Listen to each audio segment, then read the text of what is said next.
Assalamualaikum warahmatullahi wabarakatuh. Alhamdulillahi rabbil alamin. Wassalatu wassalamu ala nabiyyina wa sayyidina Muhammadinil amin wa ala alihi wa sahbihi ajma'in wa dhurriyyatihi wa ummatihi ila yaumiddin wa ba'd. Saudara-saudariku dimanapun kita semua berada, semoga video ini menemui kita semua dalam keadaan sehat, baik, dan dimuliakan oleh Allah Subhanahu wa Ta'ala. Hari ini live spesial. Semula memang tidak dijadwalkan untuk live di pagi hari ini, namun alhamdulillah Allah Subhanahu wa Ta'ala memberikan kelapangan, kesehatan, dan kemampuan bagi kita untuk bersilaturahim. Semoga anugerah yang Allah berikan pada kita semua mampu kita terima dengan cara terbaik untuk meningkatkan ibadah kita kepada Allah Subhanahu wa Ta'ala, khususnya dalam meningkatkan takwa kepada Allah. Definisi takwa dipersingkat oleh para ulama, yaitu kemampuan kita untuk selalu berusaha menunaikan segala perintah Allah dengan sebaik-baiknya yang bisa kita lakukan, dan juga upaya kita untuk meninggalkan segala larangan yang Allah telah tetapkan dengan segala kemampuan terbaik kita. Tentu definisi ini mesti kita jabarkan dalam keseharian kita untuk mengeluarkan segala perintah Allah itu apa. Ada perintah yang terkait dengan aspek spiritual, bentuknya ibadah ritual. Kita akan lebih baik dan terukur bila menjadikan seluruh bagian perintah-perintah spiritual itu dalam bentuk ibadah ritual yang fungsinya mengoneksikan kita secara spiritual dalam konteks kebertuhanan kita kepada Allah Subhanahu wa Ta'ala. Bahasa singkatnya, ibadah yang dilatih menguatkan iman, yang dengan itu kita semakin merasa lebih dekat kepada Allah Subhanahu wa Ta'ala. Jadi nanti dari level Islam naik ke level iman, dari level iman dengan takwa itu naik ke level ihsan. Ihsan itu adalah upaya kita menjadikan segala aktivitas sebagai ibadah dalam keadaan selalu terhubung dengan Allah dan merasa selalu diawasi oleh Allah Subhanahu wa Ta'ala, sekalipun kita tak punya kemampuan untuk menatap Allah secara langsung. Nah, ini terkait dengan perintah Allah secara ritual. Nanti keluarkan bentuknya bisa sholat misalnya, atau membaca Al-Quran dan sebagainya. Kemudian ada perintah-perintah juga terkait dengan kebutuhan intelektual. Membaca, belajar, betapa banyak ayat-ayat Quran menuntun kita untuk mengaktifkan potensi intelektual kita, mengajak kita supaya berpikir, supaya pintar, supaya akalnya itu hidup. Nah, jadi agama ini bukan hanya agama zikir, tapi agama fikir. Oleh karena itu, bangun dari tidur pun kita diberikan petunjuk oleh Rasulullah SAW, yang tercatat petunjuk ini misalnya dalam kitabnya Imam Abu Daud, di Sunan Abu Daud, nomor hadis 1367. Tercatat ketika beliau bangun dari tidur, memberikan arahan untuk membacakan Al-Quran surah Ali Imran di 11 ayat terakhir, ayat 190 sampai ayat ke-200. Inna fi khalqis samawati wal ardi wa ikhtilafil laili wan nahari la ayatil liulil albab. Jadi bangun tidur diminta kita menjadi pribadi ulul albab. Siapa itu? Alladzina yadhkuruna Allaha qiyaman wa qu'udan wa 'ala junubihim wa yatafakkaruna fi khalqis samawati wal ard. Jadi ada alladzina yadhkuruna Allah, zikir, kemampuan spiritual. Kemudian wa yatafakkarun, fikir, kemampuan intelektual. Jadi baru bangun tidur kita sudah diminta menjadi pribadi yang seimbang antara zikir dan fikir. Spiritualnya tenang karena dia sholat, tenang. Ketenangan itu membantu akalnya hidup untuk berfikir dalam keadaan yang baik. Nah, jadi orang Islam itu menjadi muslim, pribadinya lebih baik, kemudian akalnya aktif, jadi lebih pintar. Nah, jadi harus bangga menjadi muslim, tapi kebanggaan itu diwujudkan dalam bentuk ketaatan. Ya, harus jadi muslim mesti pintar, jadi muslim mesti soleh. Kemudian yang ketiga adalah, nah ini perintah-perintah terkait dengan kebutuhan fisik. Ada fisikal, jadi spiritual, intelektual, fisikal. Bagaimana fisik ini dituntun oleh Al-Quran, makan yang halal, makan yang menyehatkan tubuh yang baik, berolahraga. Jadi fisiknya pun kuat, olahraganya bagus. Nabi mencontohkan dulu sampai mengatakan alimu auladakum bisibahati warmimayah. Ajarkan anak-anakmu itu kemampuan berenang, kemampuan melempar, kemudian ada yang memanah, ya kan?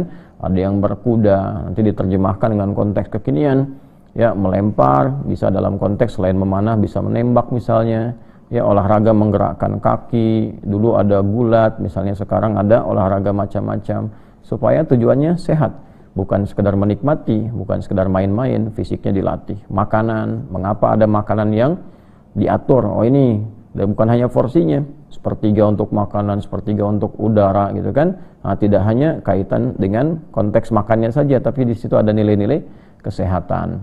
Nah, demikian aturan ini kalau kita bisa jaga dengan baik. Kemudian yang dilarang apa saja secara fisik, ada makanan yang dilarang, ada hikmahnya, ada hikmah keimanan, ada hikmah kesehatan. Ya, kenapa dilarang makanan X misalnya? Itu satu bukti kepatuhan kita kepada Allah secara imani, secara spiritual. Ya, Allah melarang kita melakukan A, itu pembuktian kebertuhanan kita kepada Allah, ya patuh. Karena saya patuh, saya adalah muslim. Nah, ikatan Islam itu dengan frame keislaman kita mengikat kita untuk patuh. Sama saja begini, ya, kita punya ilustrasi walaisa kamitsli syai', tidak ada yang serupa dengan apapun yang terkait dengan Allah. Anda masuk ke satu sekolah, satu institusi, ada petunjuk, perintah, ada larangan. Ya, di tempat itu tidak boleh melakukan ini. Nah, menunjukkan kalau Anda termasuk di dalamnya, warga di situ, di institusi itu jangan melanggar. Ketika melanggar kode etiknya, di situ menunjukkan bahwa Anda tidak patuh dalam ketentuan. Ya, bisa kena peringatan atau juga menunjukkan bahwa bukan bagian dari warga dimaksud atau bukan bagian dari anggota institusi ataupun tempat ataupun juga keadaan yang Anda masuki. Nah, selalu dalam hukum itu kalau ada yang dikerjakan, juga dalam saat yang sama ada yang ditinggalkan. Itu hukum normal dalam kehidupan. Nah, yang terbaik adalah ketika Allah Subhanahu wa taala membuat hukum yang itu pasti ada irisan-irisan kebaikan untuk kita semua selaku hambanya. Karena Allah yang mencipta kita, Allah tahu tentang kita. Ini yang boleh, itu yang nggak boleh. Nah, nanti kalau kuat spiritualnya melahirkan karakter, namanya karakter moral. Itu yang sering disebut dengan integritas. Karakter takwa, kalau dalam bahasa Al-Quran, dalam bahasa hadis itu karakter takwa. Ittaqillaha haitsuma kunta. Bertakwalah kepada Allah dimanapun engkau berada. Supaya apa? Supaya lahir karakter moral, punya integritas. Nanti ini akan membimbing karakter intelektual. Jadi pintar diisi dengan integritas yang bagus, maka melahirkan maslahat, ya, melahirkan kebaikan-kebaikan. Ada orang yang bagus intelektualnya, cepat berpikirnya, tapi moralnya tidak baik, tidak ada integritas. Nah, pasti juga kepintaran ini akan berpotensi diarahkan pada hal-hal yang bukan hanya tidak bermanfaat, tapi bisa merusak. Ya, bisa apa? Bisa merusak, bisa tindakan-tindakan menyimpang, tindakan kriminal, dan semakin pintar kriminalitasnya nanti semakin berbahaya. Ya. Nah, dari karakter intelektual melahirkan karakter kinerja, fisik bekerja, mata bekerja, mulut bekerja, tangan sampai ujung kaki.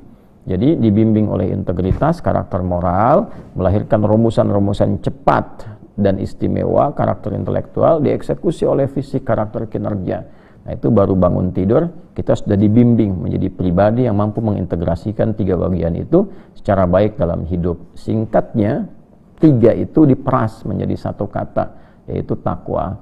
Nah, itulah sebabnya kenapa kalau kita gali kata takwa dalam Al-Quran, seringkali kita temukan di situ ada perintah, ada amal soleh, ada iman, ya, yang pada akhirnya membawa kita pada suasana yang lebih baik dalam tiga bagian secara utuh yang melekat pada diri kita. Nah, ini berlangsung setiap waktu. Nanti ada pelatihan-pelatihan di bulan-bulan tertentu dengan nama tertentu untuk melahirkan penguatan pada tiga bagian yang dimaksudkan. Bila di pertemuan lalu kita telah berupaya mengelaborasi, mendalami tentang pengertian, kedalaman, hikmah bulan Al-Muharram.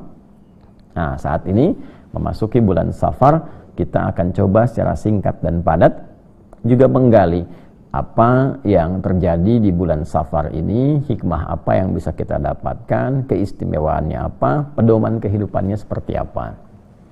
Nah, teman-teman sekalian, penamaan bulan di dalam kalender Islam, nama-nama itu sesungguhnya sudah ada sebelum era Nabi Muhammad SAW. Biasanya orang-orang Arab itu memberikan nama pada satu perjalanan kehidupan di lingkup kehidupan sosial masyarakat Arab dengan kejadian-kejadian yang berlangsung di masa itu, baik terkait dengan nama bulan, pun demikian dengan tahun. Ya, misalnya di tahun itu terjadi serangan dari pasukan Abrahah yang datang dengan satu hasrat yang tinggi untuk melakukan tindakan kriminal besar, ya, ingin menghancurkan Ka'bah dengan pasukan bergajah yang kemudian kita ketahui secara viral dihancurkan oleh Allah Subhanahu wa taala dengan pasukan burung-burung ababil, gitu kan, yang dikirim langsung oleh Allah Subhanahu wa taala. Maka tahun peristiwa itu disebut dengan tahun gajah, yang dalam bertepatan di peristiwa itu selang beberapa saat lahirlah Rasulullah sallallahu alaihi wasallam, sehingga seringkali disebut kelahiran Nabi disebut dengan tahun gajah untuk menunjukkan ada peristiwa yang terjadi di masa itu. Pun demikian dalam penamaan bulan-bulan yang kelak nama itu di era-era Islam diabadikan untuk menunjukkan perubahan hikmah yang terkandung di dalamnya dan memberikan kesan-kesan panduan positif kepada kita semua. Nah, di bulan Al-Muharram pernah saya sampaikan di pertemuan-pertemuan lalu bahwa makna ini pun memberikan pengertian tentang konsensus yang terjadi di masyarakat jahiliyah. Bahkan sebelum kelahiran Nabi Muhammad SAW, mereka ada konsensus, kesepakatan bahwa di 4 bulan khususnya mereka berdamai. Ya, mereka melakukan genjatan senjata untuk yang berperang, kemudian melakukan kesepakatan damai, tidak boleh ada pertengkaran, tidak boleh ada perselisihan. Nah, 4 bulan ini 3-nya itu berurutan, Dzulqa'dah, Dzulhijjah, dan bulan pertama Al-Muharram. Yang keempat kemudian Rajab. Maka segala jenis perbuatan Muharram, ya, yang terlarang, yang tidak dibenarkan, hukumnya itu haram, maka pada saat itu mereka bersepakat harus ditinggalkan. Maka bulan pertama untuk meninggalkan itu diberi nama dengan Al-Muharram. Nah, ini pada asalnya teman-teman sekalian. Nah, kemudian pada bulan Safar itu banyak sekali penduduk di lingkungan sekitaran Hijaz, kalau kita katakan, ya, di kekinian itu kita dapati misalnya lingkaran seputaran Mekah, seputaran Madinah, gitu kan, dan sekitarannya. Nah, itu banyak penduduk-penduduk yang mulai keluar untuk mulai merantau, mulai keluar. Nanti menjadi risalah biasanya digunakan untuk keluar untuk mengalami aktivitas-aktivitas tertentu.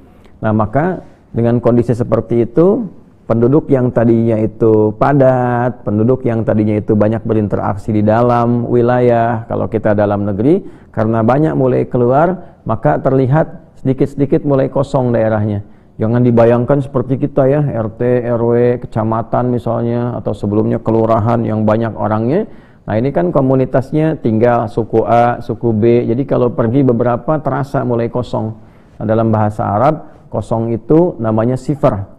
Ya, sifar, sad, fa, kemudian ra. Maka bulan orang yang mulai beraktivitas, mulai keluar itu dinamakan dengan Safar untuk menunjukkan banyaknya orang keluar untuk merantau, sehingga seakan-akan daerahnya itu kosong dari penduduk, ya. Ini diilustrasikan menunjukkan satu keadaan sebagian mewakili keseluruhannya, atau sinekdok pas prototo, ya, menunjukkan seakan-akan kosong, gitu, ya, padahal masih ada beberapa bagiannya. Nah, ini di era-era jahiliyah.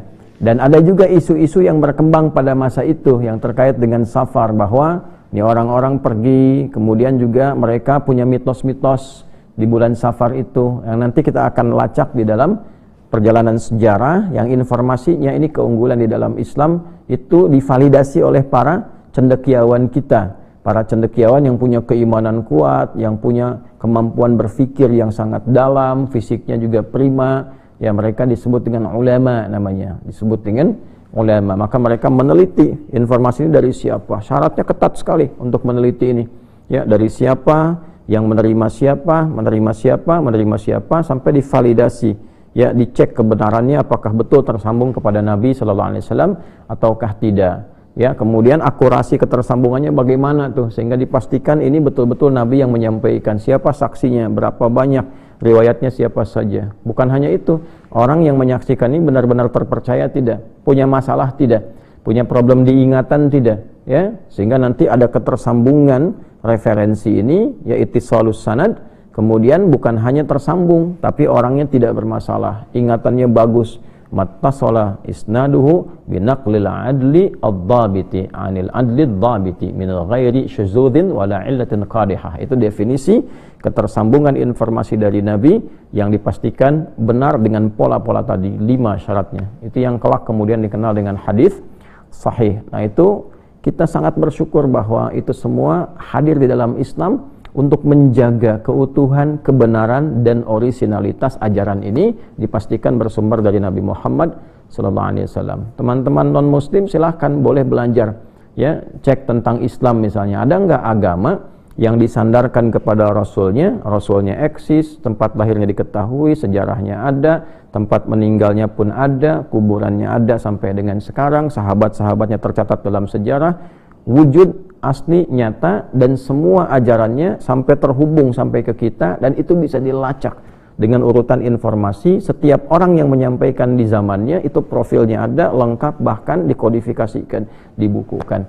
Nah, ini dalam Islam seperti itu untuk menjaga kemurnian, sehingga tidak ada orang yang tiba-tiba kemudian memberikan pedoman agama, tiba-tiba memberikan fatwa tertentu dari pemikirannya sendiri. Nah, itu di Islam terjaga pada nilai-nilai demikian. Nah, di bulan Safar ini teman-teman sekalian, kita akan lacak nanti kebiasaan-kebiasaan di masa jahiliyah yang itu terus berlangsung sampai era kehidupan Nabi SAW. Dari mulai lahir, Nabi kemudian melakukan risalah perbaikan, menyampaikan risalah rabbaniyah, petunjuk-petunjuk wahyu dari Allah Subhanahu wa Ta'ala, yang kemudian perjalanan itu menjadikan semua peristiwa ini terangkum seluruh wahyunya. Kemudian bahkan selain disampaikan, ini keunggulan kembali dalam Islam, dalam bentuk riwayat yang, nah ini tolong dicatat baik-baik ya, riwayat yang dibacakan dari hafalan. Nah ini, kemudian dikuatkan kelak dalam bentuk tulisan. Ya, jadi di era Nabi SAW ada beberapa sahabat yang punya kemampuan-kemampuan khusus untuk menuliskan, dituliskan dalam satu perangkat-perangkat yang terbatas gitu ya. Ada yang di pelepah kurma kan, diukir di bebatuan-batuan khusus. Lalu yang paling banyak tuh yang hafalan, karena ini kemampuan kekuatannya, sehingga saling menguatkan. Ya, nanti kelak kemudian di masa sahabat Abu Bakar As-Siddiq radhiyallahu taala anhu dihimpun ini tim ad hoc yang pernah berada di sekitaran Nabi SAW, para penghafal dicocokkan dengan orang yang punya catatan-catatan tertentu. Nah, hafalan ini dihimpun, dikuatkan, disambungkan dengan berbagai riwayatnya, dihimpun jadi satu. Itulah yang kemudian menjadi mushaf yang sampai kepada kita saat ini, setelah nanti diperbanyak di eranya Utsman bin Affan radhiyallahu taala anhu, dipinjam mushaf ya dari Ummul Mukminin Sayyidah Hafsah radhiyallahu taala anha, mushaf utama itu yang pernah mengkodifikasikan, lalu digandakan, disebarkan ke beberapa kota-kota besar pada masa itu. Lalu setelah itu diperbanyak sampai ke kita, karena peristiwanya yang terjadi di masa Khalifah Utsman bin Affan. Kita kenal itu semua ya, penyebarannya, perbanyakan itu dengan nama mushaf Utsmani sampai sekarang. Nah, itu semua bacaannya yang kita bacakan dari hafalan itu sama semua, itu keunggulannya. Pun demikian juga dengan mushaf yang berisi tulisan, berisi kitab. Jadi semua saling melengkapi. Kalau ada yang lupa di hafalan, cek di mushaf. Ya kan? Kalau ada yang salah cetak, dikoreksi dengan hafalan. Itu kekuatan di dalam Islam. Demikian juga penjelasan terkait itu yang bersumber dari Nabi Muhammad SAW, kita akan temukan di dalam hadis-hadis beliau. Di antara hadis-hadis itu nanti secara umumnya ada 4 tuh ya, secara umumnya ada 4 klasifikasi. Klasifikasi pertama berisi topik-topik umum kehidupan ya, baik terkait dengan topik spiritual, topik intelektual, topik fisikal, dan topik-topik sosial kehidupan. Nah, itu namanya kitab jami', kitab jami'. Nah, seperti Sahih Al-Bukhari, Sahih Muslim, nah, itu ya. Nah, kalau kita ingin mencari topik-topik terkait dengan susunan hadis berdasarkan bimbingan fikih ya, tentang air misalnya, tentang tata cara sholat dan sebagainya, itu kitab sunan namanya, sunan ya, seperti sunan Abu Daud misalnya ya, sunan An-Nasai. Kalau kita ingin mencari hadis-hadis berdasarkan koleksi dari periwayatnya, ini biografinya siapa nih? Oh, ini misalnya sahabat Abu Bakar berapa hadis diriwayatkan, sahabat Umar bin Khattab berapa hadis ya, dari laki-laki, yang perempuan Sayyidah Aisyah radhiyallahu taala anha berapa hadis, sampai ke sahabat yang remaja misalnya kan, sampai ke anak-anak. Itu nanti bisa kita lacak dalam kitab apa yang disebut dengan musnad. Nah, kalau kita ingin lihat karakter seseorang, profilnya, hadisnya apa, sehingga kita bisa mempelajari, oh beliau ini seperti ini, hidupnya begini, saya ingin ikuti pola itu. Ambil. Itu kitab musnad, seperti musnadnya Imam Ahmad bin Hanbal. Kemudian yang keempat itu ada mu'jam, ya. Kalau kita ingin mencari indeks-indeks hadis susun berdasarkan misalnya urutan-urutan abjad dan seterusnya, ya, sebelum ada Google itu ya, kita bisa urutkan itu untuk menemukan nih, ya, spesifikasi hadis-hadis tertentu. Nah, itu disebut dengan mu'jam. Nah, teman-teman sekalian, dari kumpulan ini kita bisa lacak dari kitab Jami' dulu yang populer Imam Al-Bukhari. Jadi ini ya, kitabnya ini yang saya miliki, alhamdulillah, ya, titipkan untuk dikaji, dibaca.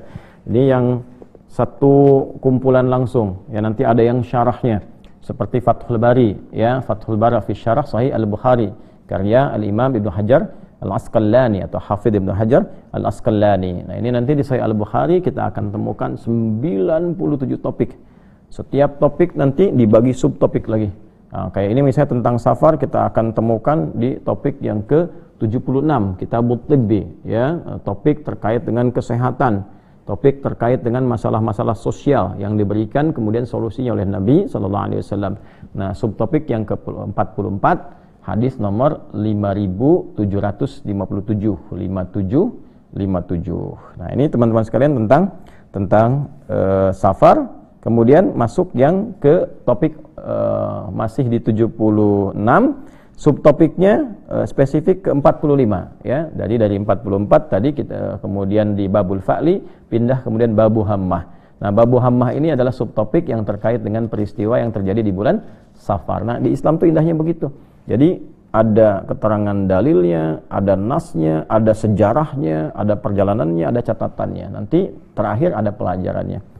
Ya, jadi saya tegaskan kembali, topik nomor 76 Kitabut Tibbi, kemudian subtopik nomor 45, Babu la hammah, babun la hammata, gitu ya.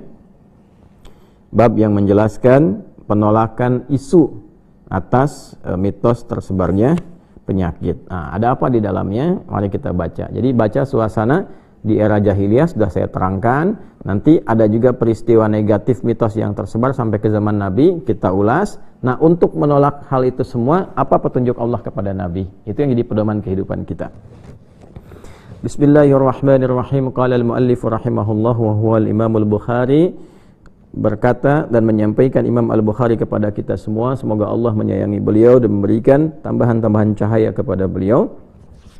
Haddatsana Muhammad ibn al-Hakam, haddatsana an-Nadhr, akhbarana Israilu, akhbarana Abu Hasin an Abi Salih an Abi Hurairah radhiyallahu taala anhu anin Nabi sallallahu alaihi wasallam. Nah, ini keunggulan di kita, alhamdulillah kita syukuri dalam Islam, agama kita terjaga walaupun informasinya informasi seputar peristiwa di masyarakat, terus komen Nabi apa, tapi itu selalu ada silsilah, ya, selalu ada sanad namanya. Orang-orang meriwayatkan dari siapa, dari siapa, dari siapa, dari siapa, dan setiap orang ini bisa ditelusuri, ditemukan profilnya. Nah, nanti ada kitab lain yang membahas tentang ini. Yang paling populer misalnya ada Syiar A'lam Nubala misalnya kan. Nah, Syiar A'lam Nubala ini ditampilkan oleh Imam Adz-Dzahabi. Ya, bahkan nanti saking viralnya dicetak dalam 4 percetakan itu. Ya. Nah, ada yang Darul Fikr, ada kemudian juga Muassasah Risalah. Nih, Muassasah Risalah ini cukup menarik nih. Muassasah Risalah ini ditahqiq oleh Syekh Syuaib Al-Armad, kemudian banyak menyebar di kita, kurang lebih ada 30 jilid, satu jilidnya itu hampir 600 halaman, gitu ya. Nah, teman-teman, kembali lagi ke sini ya. Nah, ini enak kalau ngaji kitab nanti ingat satu referensinya apa, ingat ini referensinya apa. Ini ngaji kitab tuh enaknya begitu. Ya, kalau di pesantren lebih enak lagi. Kadang-kadang kita perpustakaan ambil kitabnya, tunjukin satu-satu gini, analisis hadis.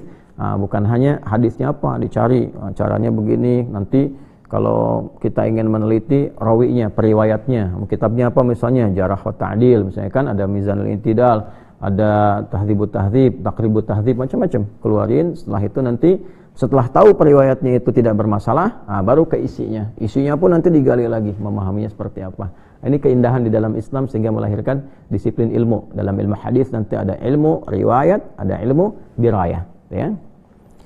Wallahu a'lam bissawab. Ini anin Nabi sallallahu alaihi wasallam, informasi dari Nabi sallallahu alaihi wasallam, beliau menyampaikan qala, ya, la adwa, ya, tidak ada mitos tentang penyebaran wabah itu.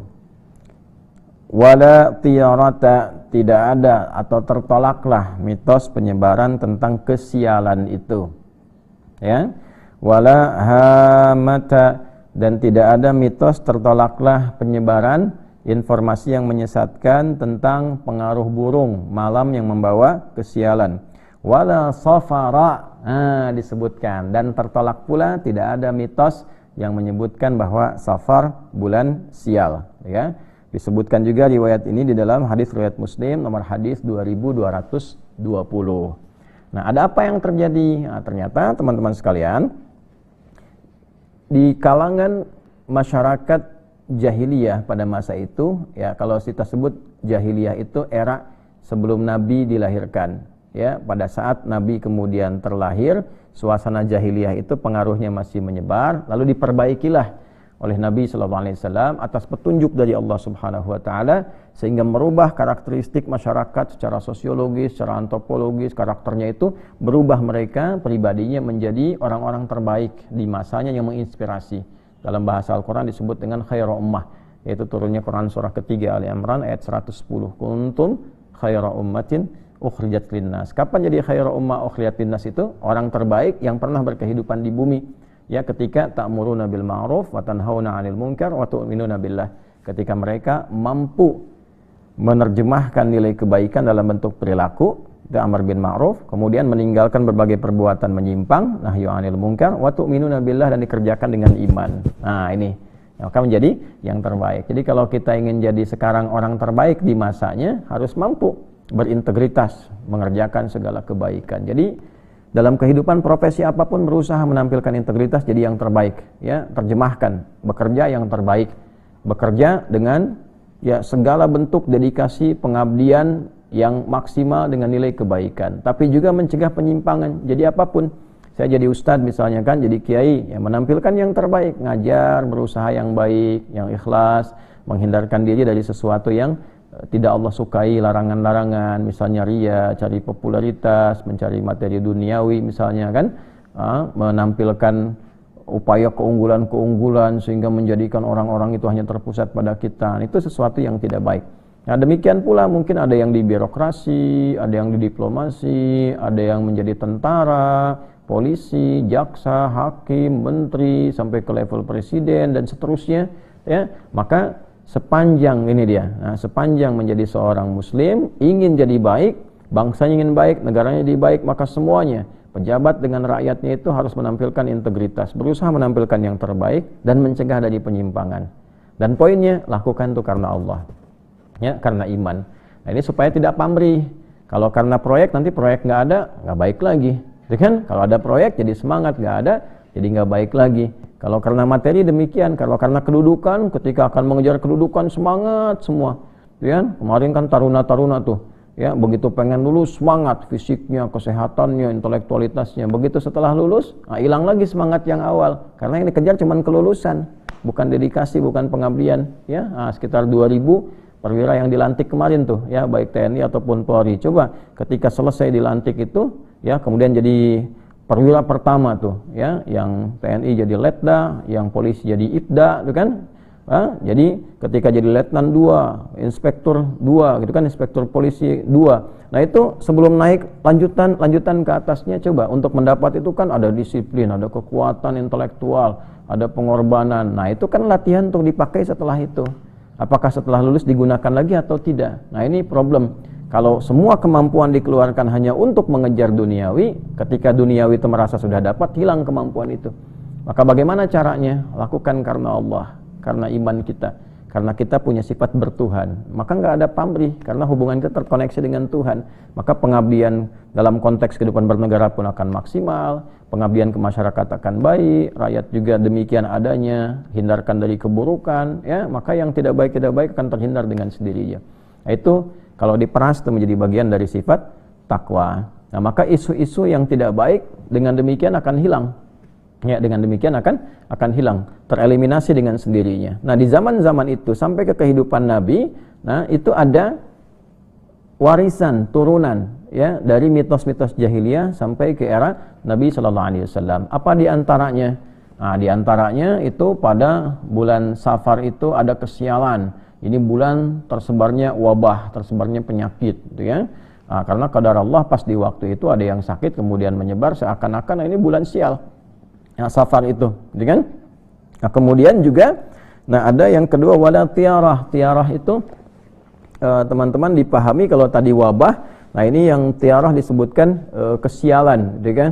Kesialan. Jadi dimaksud di sini kayak ini kan seakar dengan kata ta'irah gitu ya. Ta'ir itu artinya burung. Jadi dulu ada mitos kalau ada burung terbang malam-malam ya hinggap di satu tempat ya, maka di burung itu membawa arwah orang meninggal yang belum tenang. Nah, maka caranya supaya burung itu pergi, arwahnya ikut pergi, maka harus diratapi. Makanya pada meratap. Kadang-kadang yang lucu itu gini, disewa ya. Jadi ada komunitas itu khusus untuk meratap. Ya, kalau sekarang ada rojali, ada rohana, jadi fenomena itu ya. Dulu ada rokutab, rombongan khusus untuk meratap ya. Rokutab, rombongan khusus untuk meratap, dan itu mereka di-hire itu bisa dibayar khusus untuk nangis aja, nangisin khusus tuh kan. Nah, itu digambarkan kalau dengan menangis itu memberi minum kepada arwah itu gitu kan, sehingga burung-burung pergi. Itu mitos ya, mitos tuh rokutab, rombongan khusus untuk meratap gitu kan. Nah, jadi fenomena-fenomena itu menyebar ya. Kemudian wala hamata juga masuk dalam bab kesialan gitu kan. Nah, ini bulan sial nih, wala safara, puncaknya Safar. Jadi mereka karena peristiwa ini dulu ya terjadinya di bulan Safar, itu sampai ada seorang Arab Baduy datang ke Nabi untuk mengklarifikasi dengan kesederhanaan dan kepolosan orang Baduy ini. Baduy yang dimaksud ini orang-orang padang pasir ya di wilayah Arab, itu disebutnya Badawi. Badawi itu dari kata Badiyah asalnya. Badiyah itu tempat yang terjauh yang tidak bisa mengakses kemajuan-kemajuan yang dirasakan di masyarakat yang eksis, yang maju. Ya, lawannya itu hadari. Hadari itu yang eksis, yang hadir, yang ada pembangunan gitu kan, yang ada tingkat sosial interaksi yang tinggi. Nah, itu sehingga melahirkan hadarah. Hadarah itu disebut dengan peradaban. Muncul peradaban karena adanya banyak interaksi. Lawannya itu badiyah, daerah yang terluar ya, terluar. Karena terluar ini interaksinya jarang sehingga punya satu komunitas tersendiri dengan gaya tersendiri. Nah, itu orangnya disebut dengan Badawi. Badawi diserap ke bahasa kita menjadi Baduy gitu kan. Nah, itu asalnya yang dimaksud di Arab itu adalah orang-orang padang pasir yang hidupnya sederhana. Datang kepada Nabi, sehingga di terusan riwayat yang lain, nanti di hadis yang lain kalau kita lihat nanti ada turunan riwayat qala al-Arabiyyu, seorang Arab dari padang pasir, dari Baduy sampai bertanya kepada Nabi, "Ya Rasulullah, ini hewan ternak saya ini sakit nih, terus menyebar penyakitnya gitu kan di bulan Safar ini." Jadi dipahami kalau Safar ini ada kondisi-kondisi tersebarnya penyakit. Jadi penyakit menular, wabah menular, kesialan juga datang gitu kan, burung-burung pembawa arwah juga datang di bulan apa? Safar. Maka Nabi mengklarifikasi ya, coba dicek ini, dapat ini penyakit wabah untuk hewan ini dari mana ya? Disebutkan adwal awal, kata Nabi, coba diurut nih, ketemu di mana penyakit hewan kamu ini, dapat dari mana, jangan dikaitkan dengan bulan Safarnya ya. Ini Nabi sangat rasional, sangat logik mengajarkan, nih hewan kamu sakit, sebelumnya kan sehat, sakitnya dari mana, jangan dicek bulannya, jangan dicek waktunya ya. Sama dengan kita aja sekarang, misalnya sakit nih, saya sakit hari ini, hari pertama bulan Safar sakit, lalu kita mengatakan ini karena Safar. Terus orang yang sakit di Rabiul Awal, sakit di bulan Rajab, sakit di bulan Ramadan, apakah kita akan mengatakan karena waktunya? Yang dicek tuh penyakitnya, sumbernya dari mana, apakah karena virus, apakah karena bakteri, karena macam-macam, masalah makan, dan sebagainya. Nah, itu nanti dari sebab itu dianalisis, kemudian diobati. Makanya nanti di sini kitab Tibbi, ya, solusi masalah kesehatan. Yang sehat itu kadang-kadang apa? Kadang juga fisiknya, kadang pikirannya, kadang mentalnya. Ada yang fisiknya sehat tapi mentalnya nggak sehat, kan? Ada yang fisiknya sehat, mentalnya bagus, tapi juga dari segi pikirannya kurang sehat. Makanya digabungkan di sini dalam satu keadaan. Nah, teman-teman sekalian, itu mitos yang berlangsung di bulan Safar ya, pada masa itu. Lalu apa yang terjadi? Nabi dibimbing oleh Allah Subhanahu wa taala, satu, memberikan statement. komentar nabinya. Ini yang kita kenal dengan hadis, bahwa jangan pernah kita menilai dan menyimpulkan bahwa waktu-waktu itu terkait dengan satu hukum tertentu. Kalau muncul ini nanti akan sial, misalnya kan. Terus ini waktu yang bagus. Nah, itu dikoreksi oleh Nabi sallallahu alaihi wasallam. Semua waktu ditampilkan oleh Allah Subhanahu wa taala. Netral, waktu itu netral, ya. Malam ketemu malam lagi, 24 jam berputar seperti ini. Ada siang, ada malam, netral saja. Perilaku kita yang membentuk sebuah peristiwa, keadaan, sehingga melahirkan informasi yang menumbuhkan kesan pada peristiwa itu. Ya kan? Nah, jadi kadang-kadang dari kesan itu muncul bagus dan tidak bagus. Ya, misalnya ada peristiwa bagus, kemerdekaan kita di tanggal 17 Agustus 1945. 17 Agustusnya kemudian menjadi inspirasi. Hari kemerdekaan, semua bergembira, ingat lagi perjuangan. Ini bagus nih waktu kita berjuang, ya. 17 Agustusnya sebagai tanggal, sebagai waktu dia netral. Cuma ketika ada perjuangan di situ, ada kemerdekaan, ada pengorbanan, ya, ada berbagai bentuk keteladanan, diambil itu sebagai inspirasi. Ya, di sisi lain misalnya ada peristiwa terjadi yang tidak baik, misalnya di tanggal yang lain, ya, tanggal tertentu ada peristiwa yang tidak bagus, ya, diambil tahunnya misalnya untuk menunjukkan peristiwa yang terjadi itu. Seperti tahun kelahiran Nabi disebutnya tahun gajah kan? Untuk apa? Untuk menunjukkan ada peristiwa yang tidak elok, yang tidak layak untuk ditiru.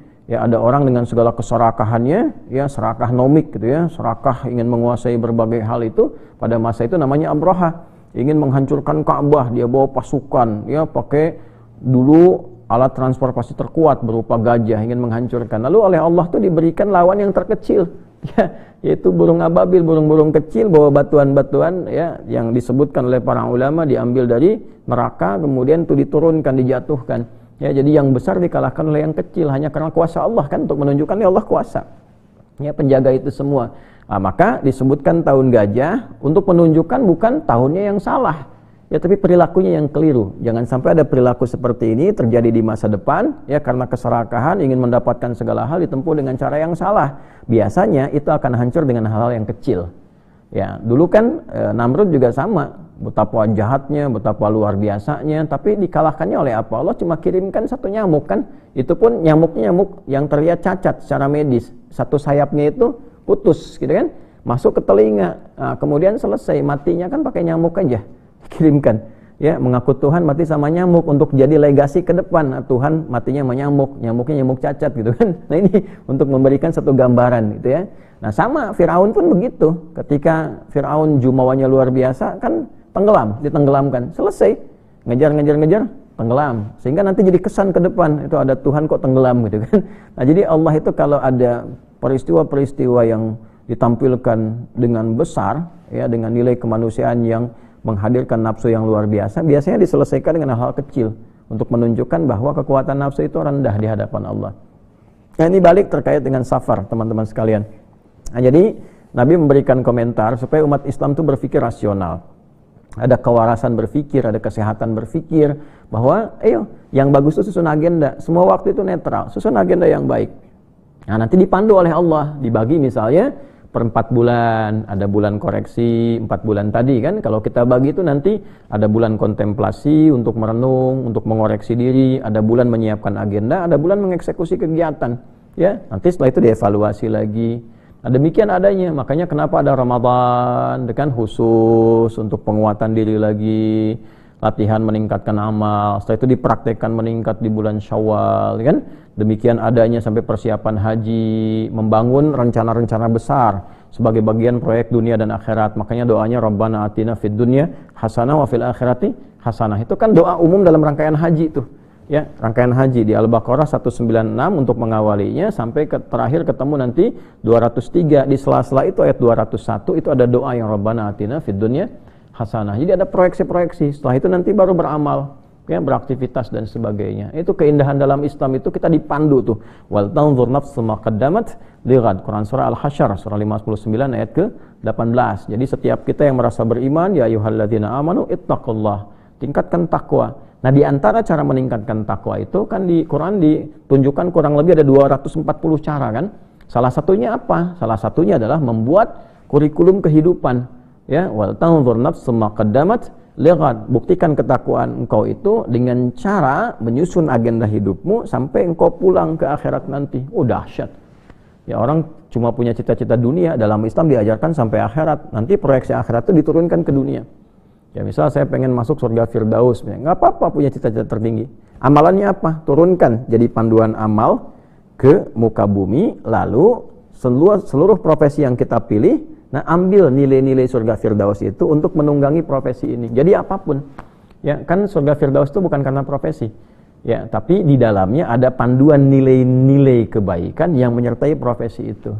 Misalnya ada di Quran surah ke-23 Al-Mu'minun ayat 1 sampai 9 lah kalau kita keluarkan. Ya kan ke ujung ayatnya itu ada ayat yang sangat indah, ya ulaika humul warithun alladzina yarithunal firdausa hum fiha khalidun. Ada mereka itu para pewaris surga Firdaus yang akan kekal tinggal di dalamnya, sedang beraktivitas di bumi. Aktivitasnya apa? Nanti balikan ke ayat 1, qad aflahal mu'minun, ya kan? Sungguh orang beriman itu akan menggenggam kebahagiaan dan kesuksesan. Nah, pertama mesti beriman dulu. Lalu mempertahankan menjaga iman sampai punya level surga Firdaus bagaimana? Alladzina hum fi salatihim khashi'un, yaitu orang-orang yang berusaha khusyuk salatnya. Jadi kalau hanya sekedar salat, bagus, salat bagus, nanti standar. Surganya standar, tapi kalau pengen Firdaus berusaha untuk khusyuk.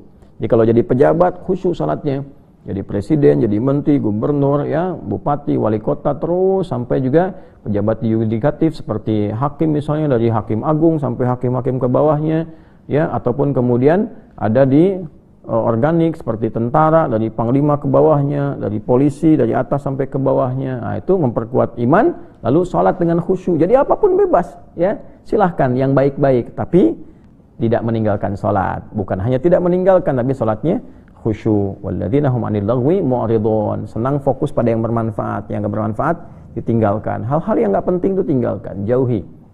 Terlepas dari hukumnya. Ya, misalnya, oh ini derajatnya tidak sampai haram, ini makruh misalnya, tapi bagi kita ini nggak terlalu penting, ya kan? Atau misalnya mubah tapi tidak membawa sifat-sifat untuk kegiatan kita menjadi penting. Nah, itu cenderung dihindari, cari yang penting-penting sesuai kebutuhan kita. Dan seterusnya. Nah, itu proyeksinya, teman-teman sekalian. Maka dibikin agenda seperti itu. Nah, di antara tuntunan yang langsung dipraktekkan, dibimbing oleh Allah. Misalnya apa? Untuk menepis mitos-mitos yang demikian itu, Nabi diperintahkan oleh Allah. Misal dari mulai pernikahan Nabi. Pernikahan Nabi bulan Safar. Ya, Nabi SAW itu menikah dengan Sayyidah Khadijah radhiyallahu taala anha, istri terbaik yang paling mulia, yang semoga kita diberikan kesempatan untuk bisa bersua, ya, dengan ibunda kita Sayyidah Khadijah, tentunya bersama Rasulullah SAW dan seluruh orang-orang terkasih beliau. Ya, itu pernikahannya berlangsung di bulan apa? Safar. Ya, kemudian juga pernikahan putri tercinta Sayyidah Fatimah, ya, dengan Sayyidina Ali bin Abi Thalib radhiyallahu taala anhuma, itu berlangsung di bulan Safar. Nah, jadi Sayyidina Ali bin Abi Thalib menikah dengan Sayyidah Fatimah Az-Zahra itu bulannya bulan Safar di tahun kedua Hijrah. Nah, jadi ditepis nih, nggak ada mitos nih, gitu kan? Nabi menikahnya bulan Safar, kemudian juga putri beliau tercinta Sayyidah Fatimah Az-Zahra menikah di bulan Safar. Nah, lalu ini yang paling menarik nih, hijrah Nabi pun berangkatnya di bulan Safar. Nanti sampainya Rabiul Awal. Ya, berangkatnya Safar. Ada yang bahkan detil, ya, melacak sehingga melahirkan angka 27 Safar gitu perjalanan itu.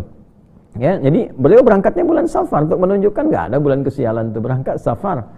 Ya, sampai kemudian di bulan Rabiul Awal. Jadi banyak peristiwa-peristiwa yang terjadi. Bahkan Khalid bin Walid tuh panglima besar, masuk Islamnya bulan Safar. Ya, Ammar bin As masuk Islamnya bulan Safar. Jadi kalau teman-teman yang non-Islam, ya, sudah mendalami Islam, pengen masuk Islam bulan Safar, silahkan, tidak ada masalah. Ini bulan awal nih sekarang, awal Safar gitu kan. Nah, ini bulan baik, semua baik, waktu baik. Jadi pernikahan Nabi, kemudian juga perjalanan hijrahnya Nabi, terus penaklukan Khaybar. Ya, Khaybar itu kan dulu ada Yahudi-Yahudi pongah tuh pada masa itu, ya, yang memonopoli segala aspek sampai nyusun kekuatan militer, milisi, terus menganiaya, bikin benteng dan sebagainya, memonopoli pasar, ya, terus pasar dibikin semaunya, kapan dinaikin dia naikin, kapan rendahin dia rendahin, dan mengadu domba masyarakat sekitaran sehingga Aus dengan Khazraj itu selalu bertengkar, yang tadinya akur, ya, satu bapak ke atasnya satu hubungan tiba-tiba dipecah gitu, ya. Nah, itu mereka berkumpul di benteng namanya Khaybar. Nah, itu ditaklukkan, ya, oleh Nabi SAW tentunya dengan komunitas masyarakat yang ada pada masa itu kan udah bangun kesepakatan tuh dengan adanya Piagam Madinah. Sudah ada kehidupan bernegara, bermasyarakat, kan? Itu penaklukannya di tahun ke-7 Hijrah, ya, itu bulannya Safar. Nah, jadi bulan Safar itu teman-teman sekalian, nah itu ada bulan perjuangan. Nah, teman-teman di TNI, Polri gitu kan, TNI pasukan-pasukan, terus di Polri misalnya ada Brimob yang sedang bertugas di beberapa tempat, tugas-tugas negara ataupun yang ada tugas UN, semangat ya, bulan-bulan semangat di berbagai aspek kehidupan. Intinya apa? Semua waktu itu netral, diisi dengan kebaikan-kebaikan. Maka dari itu ketika masuk ke bulan Safar, kita dipandu di dalam Islam. Safar bulan berfikir. Safar bulan merencanakan segala kegiatan, aktivitas kehidupan kita, bikin rencana, bikin yang terukur. Ya, jadi muslim itu terukur, rencananya apa, tahun sekian apa capaiannya. Ini anak-anak di rumah tangga yang satu ini mau jadi apa, sekolahnya bagaimana. Bukan perkara makan aja, bukan perkara main, bukan perkara liburan saja, berkualitas. Jadi muslim itu lebih berkualitas. Ya, jadi kalau kita bikin ungkapan, Anda boleh tuh bikin satu rangkaian kata misalnya. So far so good, ya. So far so good, ya. Ya, biasanya kan orang bilang so far so good gitu ya. Sejauh ini baik-baik saja. Nanti kita ganti so far so good. Nah, so far bagus banget nih. Bulan Safar bagus banget. Seperti bulan-bulan yang lainnya pun baik. Oleh karena itu, kalau ingin menghitung pernikahan, boleh silakan hitung tanggalnya tanggal berapa. Yang baik-baiknya itu menurut kesiapan kita. Oh, ini tanggal bagus, baik, karena di tanggal ini saya bisa ambil cuti, di tanggal ini keluarga bisa kumpul. Nah, tapi jangan hadirkan mitos. Oh, ini misalnya tanggal sial nih, kalau tanggal sekian dilangsungkan pernikahan, oh, baru nikah prasmanannya bisa langsung habis, ya kan? Atau macam-macam. Nah, itu yang seperti itu. Kalau sudah berislam itu dihindari. Dengan munculnya hadis ini, di mana ditemukan? Di kitab Sahih Al-Bukhari, ya. Topik keberapa? 76. Babnya tentang apa? Babnya tentang bab hama, gitu ya. Nomor keberapa subtopiknya? Ke-45. Hadisnya nomor berapa? 5757. Rawinya siapa? Sahabat Abu Hurairah. Ada enggak di riwayat lain bisa dilacak? Ada. Di hadis apa? Muslim. Nomor hadis berapa? 2220. Ini indahnya dalam Islam seperti itu. Kesimpulannya apa? Kesimpulannya umat Islam mesti lebih berpikir sehat, berpikir lebih terukur lagi, punya rencana kehidupan yang baik, dan itulah hikmah bulan Safar. Nah, ini alhamdulillah, jadi seluruh nama, keterkaitan hidup itu semua punya kesan, punya makna, punya ikatan yang bisa membawa kita pada suasana yang lebih baik. Tinggal kembali kepada kita, keinginan kita yang paling utama untuk mengamalkan itu dan memberikan keyakinan penuh untuk selalu meyakini kebenaran Islam, mempraktikkan dalam kehidupan dengan menampilkan kebaikan-kebaikan. Teman-teman, itu yang bisa dibagi kesempatan subuh ini menjelang pagi waktu Indonesia bagian barat, langsung dari Mira. Semoga Allah ridhai. Mohon maaf bila ditemukan tentunya kekurangan-kekurangan dalam penyampaian atau kesilapan informasi, bisa diluruskan, dan silahkan dari kebaikan-kebaikan bisa kita dapatkan, kita pedomani untuk mendapatkan ridha Allah subhanahu wa ta'ala. Semoga Allah ridhai. Allahumma taqabbal minna innaka antas sami'ul alim, tub alaina innaka antat tawwabur rahim. Rabbana atina fid dunya hasanah, fil akhirati hasanah wa qina adzabannar. Wa sallallahu ala sayyidina Muhammad wa ala alihi wa sahbihi ajma'in. Wa akhiru da'wana alhamdulillahi rabbil alamin.